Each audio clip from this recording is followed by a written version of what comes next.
पैसा स्ट्रेस का सबसे बड़ा कारण। इस वीडियो में मैं आज आपको बताने जा रही हूँ कि कैसे आप अपनी कमाए हुए पैसों को हमेशा सिक्योर रख सकते हैं और टाइम के साथ साथ अपने सारे सपनों को पूरा कर सकते हैं।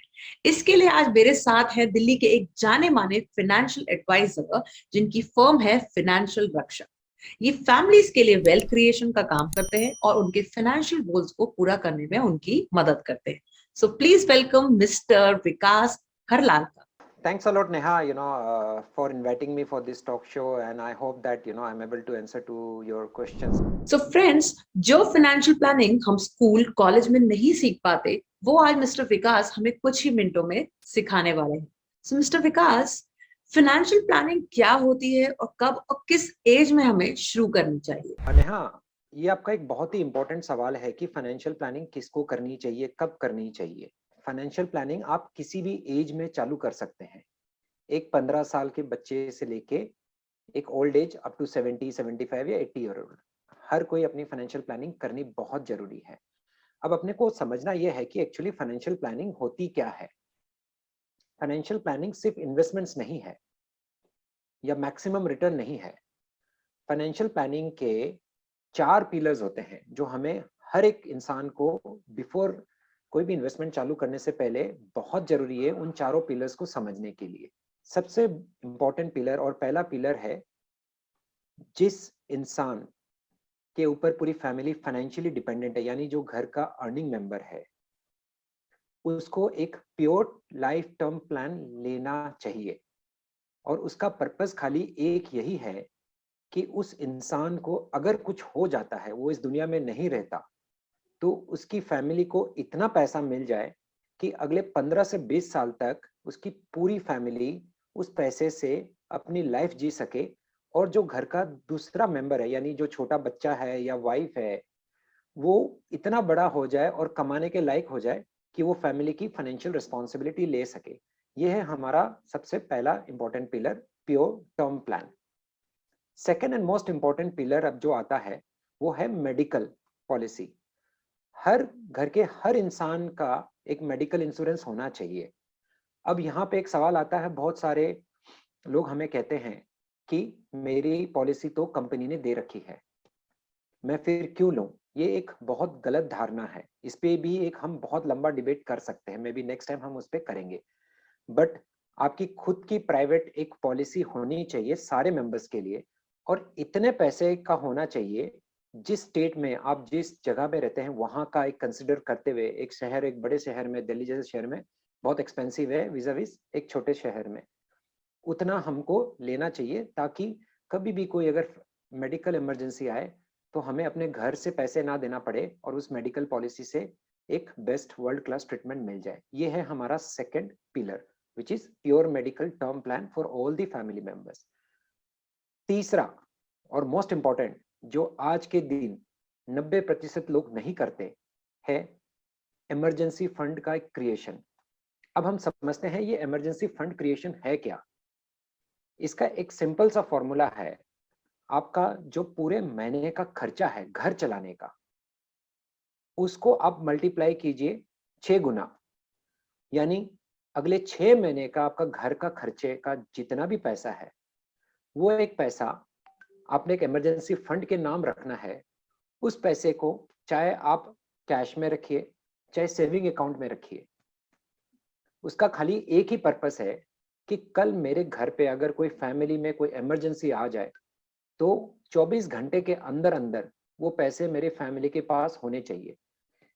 इस पैसे को आप अपने इच्छाओं को पूरा करने के लिए नहीं खर्च करने चाहिए।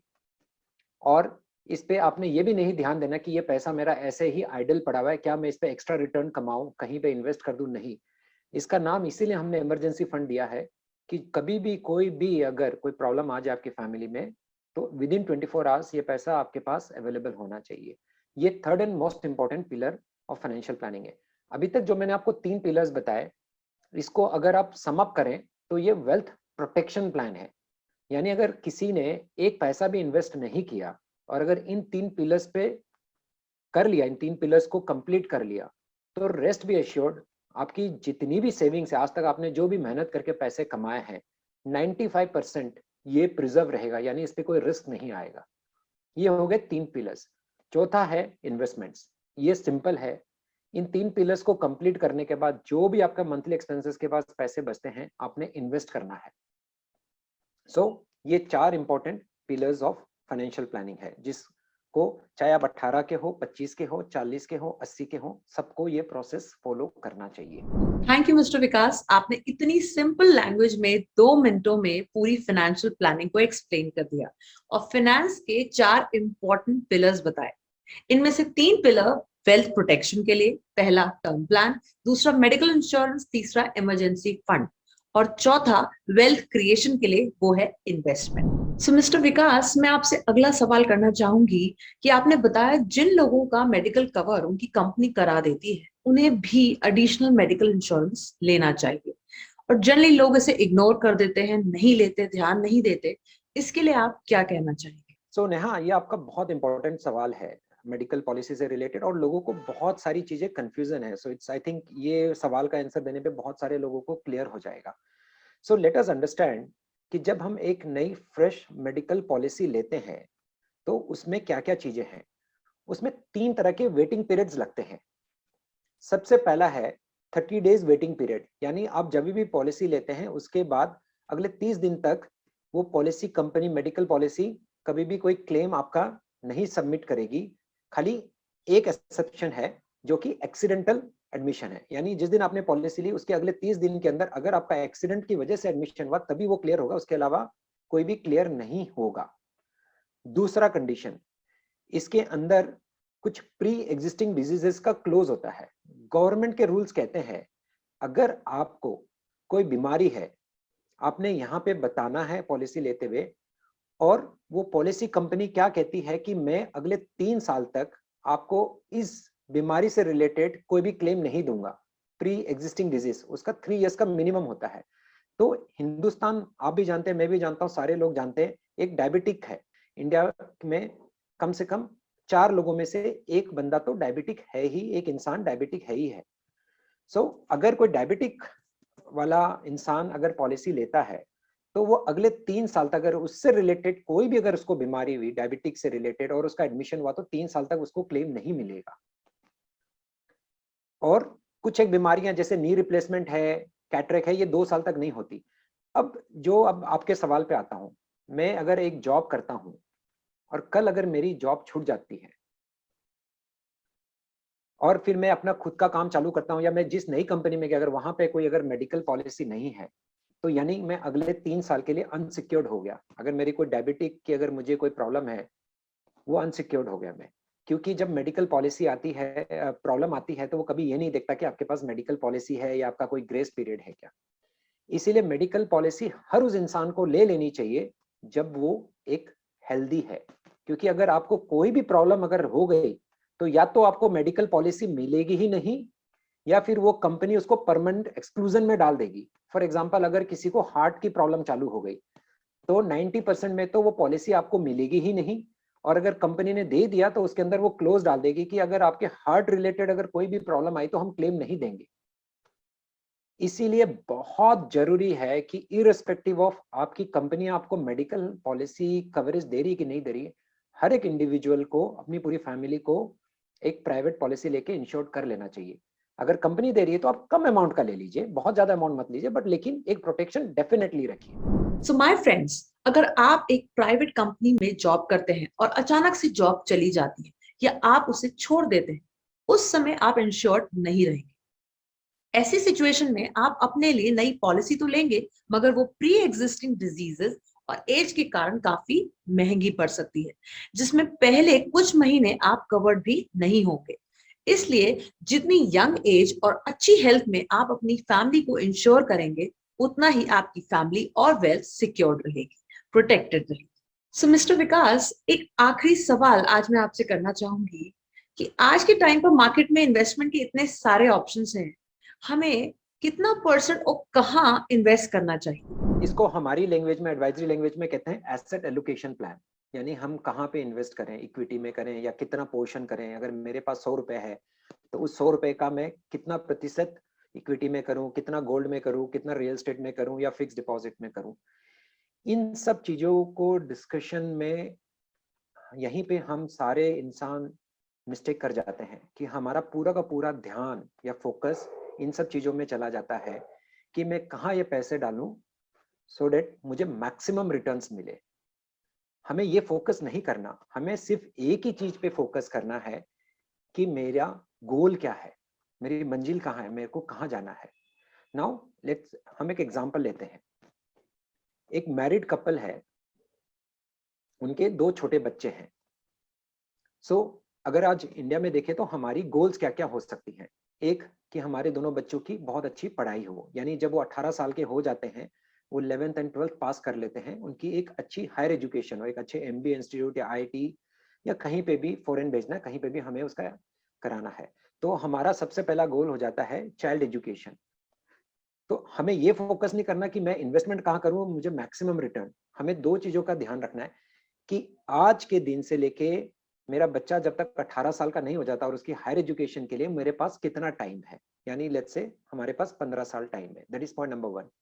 दूसरा पॉइंट ये सोचना है कि आज अगर मेरे बच्चे का एक MBA में एडमिशन होता है तो मुझे कितनी फीस भरनी पड़ेगी। अगर वो 2 लाख रुपए आज है, 15 साल के बाद इन्फ्लेशन जिसको हम महंगाई कहते हैं ऐड करके वो कितना हो जाएगा, 8 लाख या 10 लाख। हमें इन सब गोल्स पे फोकस करना है कि मुझे कब कब कितने पैसे चाहिएंगे। अगर आपने ये दिमाग लगा के डिस्कशन करके अपनी फैमिली के अंदर अगर ये डिसाइड कर लिया कि मेरे हर एक गोल्स का क्या है, मेरे गोल्स क्या हैं, उसके बाद आपने शिफ्ट करना है कि मेरे को अब इन हर एक गोल्स को अचीव करने के लिए मुझे इन्वेस्टमेंट क्या करनी है। मैं इसको सिंपल टर्म्स में बताता हूं, मैं 2 पार्ट में डिवाइड कर देता हूं। लेट्स से हमारे कुछ गोल्स हैं जो विद इन 5 ईयर से, आज से लेके अगले 5 साल तक है, और मेरे कुछ ऐसे गोल्स हैं जो 5 साल के ऊपर है, हो सकता है वो 7 साल हो, 10 साल हो, 15 या 20 साल। इसका सिंपल है कि आपके जो भी छोटे गोल्स है, यानी जो अगले 5 साल के अंदर आना है, उसमें आपकी इक्विटी इन्वेस्टमेंट 0 होनी चाहिए। तो अगर आपके होराइजन या गोल्स 5 साल का है तो मेरा आंसर आपके सवाल का है कि इक्विटी में 1 पैसा भी नहीं डालना, आपने सिर्फ प्योर डेब्ट फंड्स में डालना है, क्योंकि इक्विटी बहुत रिस्की है फॉर द फर्स्ट 5 इयर्स, उसके बाद नहीं है। अगर आपका गोल 5 इयर्स एंड अबव है तो आपको कोई भी फिक्स डिपॉजिट्स या यूलिप इस तरह के प्रोडक्ट्स में नहीं डालना, क्योंकि आपके पास अभी टाइम फ्रेम है, तो आपने थोड़ा सा रिस्क लेके मैक्सिमम रिटर्न कमाना है। तो आपका मैक्सिमम एक्सपोजर इक्विटी में होना चाहिए। तो इसका कोई एक सिंपल जवाब नहीं है जो आपने मुझसे सवाल किया कि कितना परसेंटेज इक्विटी, किस में इक्विटी में डालें या रियल एस्टेट में डालें या फिक्स डिपॉजिट। हर एक इंसान की अलग अलग रिक्वायरमेंट है, उसकी लाइबिलिटीज अलग है, उसने क्या कुछ लोन्स ले रखा है, घर में क्या उसके ऊपर रिस्पॉन्सिबिलिटीज बहुत है, अपनी बहन के लिए उसकी शादी करानी है या माताजी पिताजी को देखना है, घर में कोई मेडिकल प्रॉब्लम्स है। ये सब जान के आपका जो फाइनेंशियल एडवाइजर है, जिस दिन आप अपने फाइनेंशियल एडवाइजर के साथ डिस्कस करेंगे कि मेरे ये गोल्स हैं, मेरे को इतने साल के बाद इतने पैसे, वो आपका डिसाइड करके देगा कि आपका इतना प्रतिशत इक्विटी में होना चाहिए, इतना फिक्स डिपॉजिट्स में, इतना रियल एस्टेट में, इतना गोल्ड में, इतना बिटकॉइंस में। सो फ्रेंड्स, मिस्टर विकास ने बहुत इंपॉर्टेंट टिप हमें दी कि मैक्सिमम रिटर्न्स के पीछे नहीं भागना चाहिए, बल्कि शॉर्ट टर्म और लॉन्ग टर्म गोल्स के बेसिस पर हमें इन्वेस्टमेंट करनी चाहिए। तो फ्रेंड्स, क्या आप जानना चाहते हैं इस सीक्रेट कि म्यूचुअल फंड्स और इक्विटी में रिस्क को कैसे जीरो किया जाए? तो सब्सक्राइब कीजिए I am possible India channel को और देखिए हमारी next video, stress free success part 6। Thank you. Video के टॉपिक या चैनल से रिलेटेड कोई भी क्वेरी या सजेशन हो तो हमें लिख भेजिए व्हाट्सएप या ईमेल पर। फ्री सेशंस के लिए डिस्क्रिप्शन में दिए लिंक को क्लिक करें और ज्वाइन करें हमारे व्हाट्सएप ग्रुप को। So friends, make life stress free with I Am Possible India.